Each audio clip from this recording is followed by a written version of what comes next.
Almost 36 serials complete చేశారు కదా. Yeah. First starting project ఏదండి? స్టార్టింగ్ ప్రాజెక్ట్ తమ్మారెడ్డి భరద్వాజ్ గారిదే, స్వాతి అని స్టార్ మాకి. అంటే దానికి ముందు నేను చైల్డ్ ఆర్టిస్ట్గా చిన్నప్పుడు చేశాను. Oh okay. Way back in those Doordarshan days child ఆర్టిస్ట్గా నేను దూరదర్శన్లో ఒక 3 ప్రాజెక్టులు ఏమో చేశాను. ఆ తర్వాత మళ్ళీ ఇండస్ట్రీకి వస్తానని అనుకోలేదు. వాళ్ళు స్కూల్కి వచ్చి పిల్లడు బాగున్నాడని చెప్పి తీసుకెళ్లారు. అప్పుడు చేశాను. ఇంకా ఆ తర్వాత అసలు నేను ఆ చేసిన విషయం కూడా నాకు గుర్తులేదు.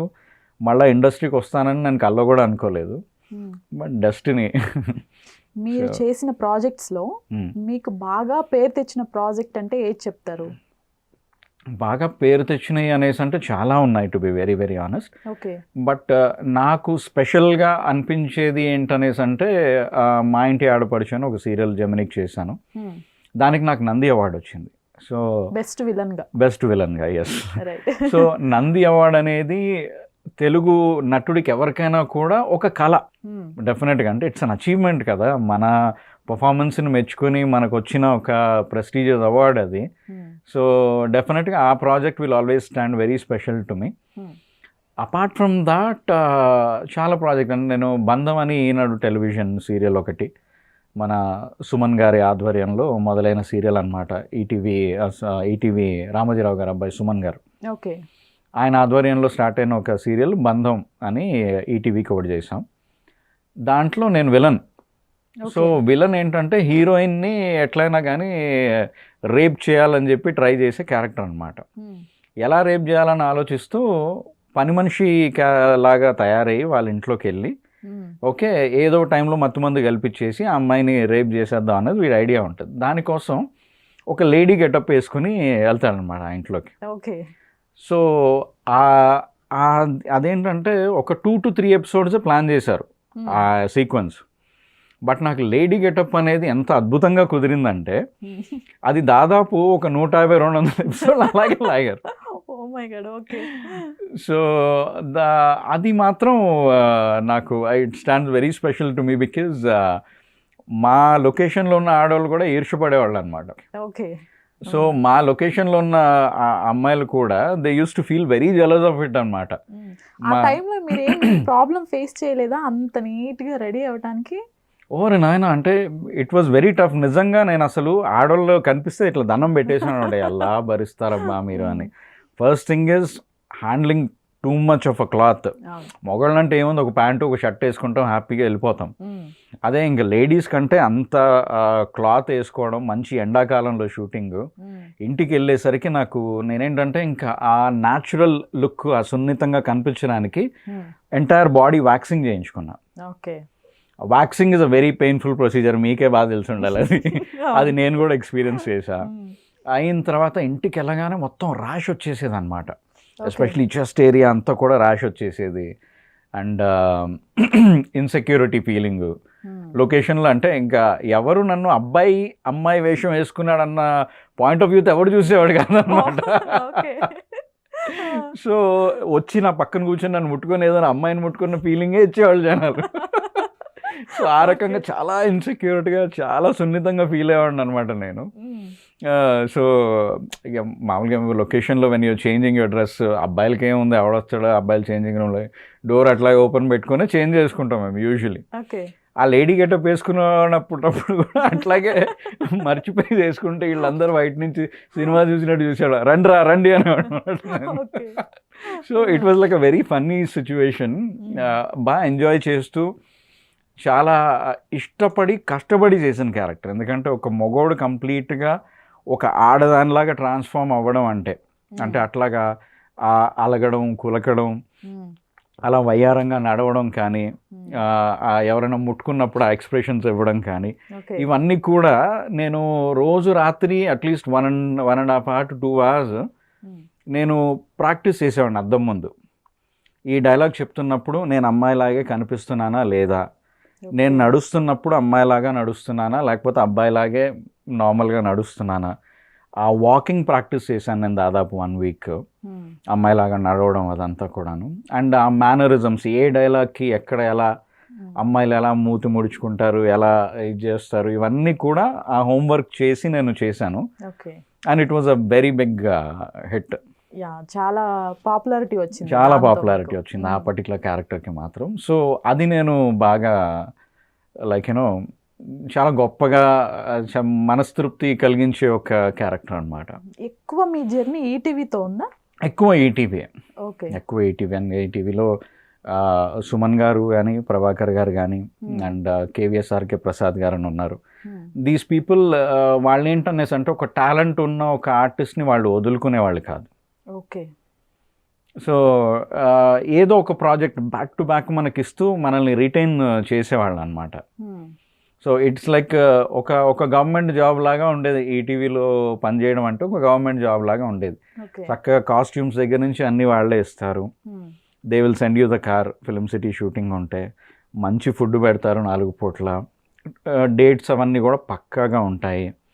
అండ్ ఇప్పుడు షూట్స్ లాగా హరీబరీలో షూట్ చేయడం ఉండేది కాదు.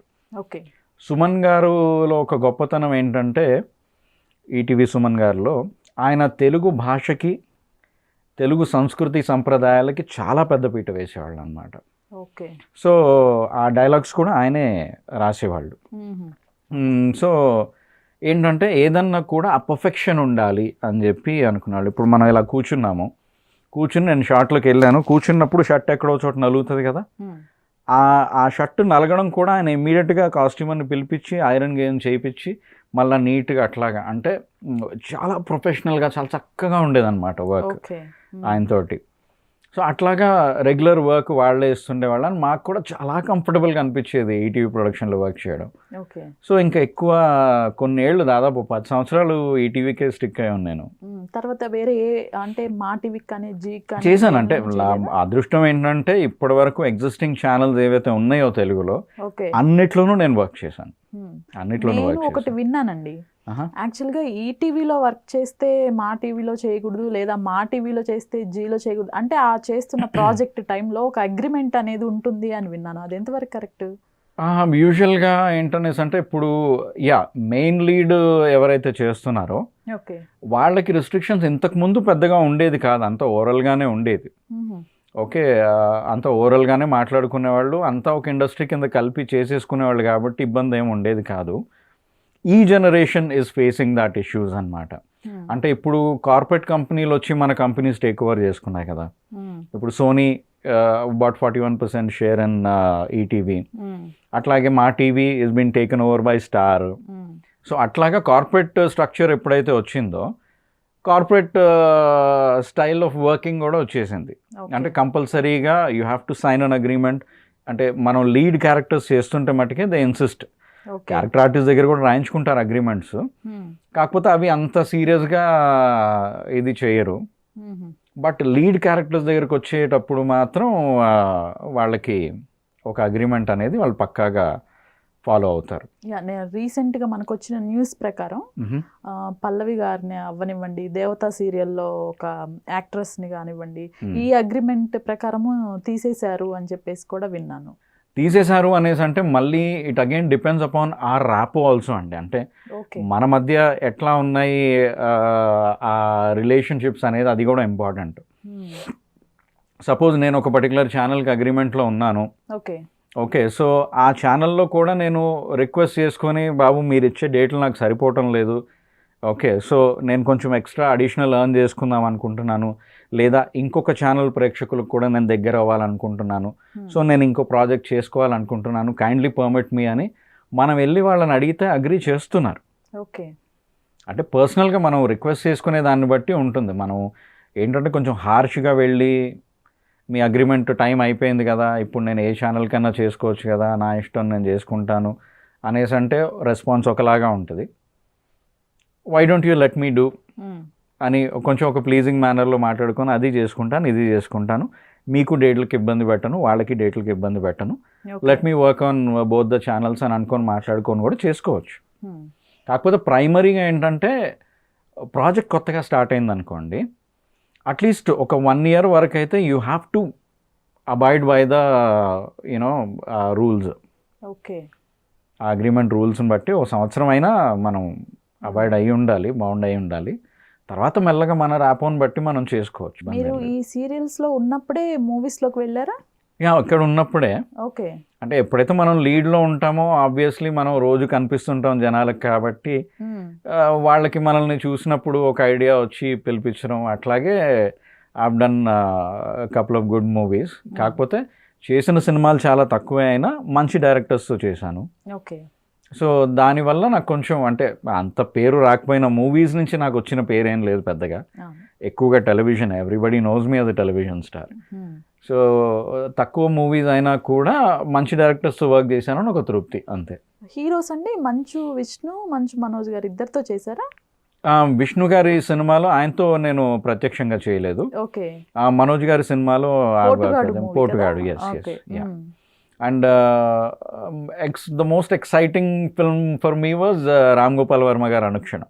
ఓకే. ఎందుకంటే రామ్ గోపాల్ వర్మ అంటే నాకు I have a craze towards them.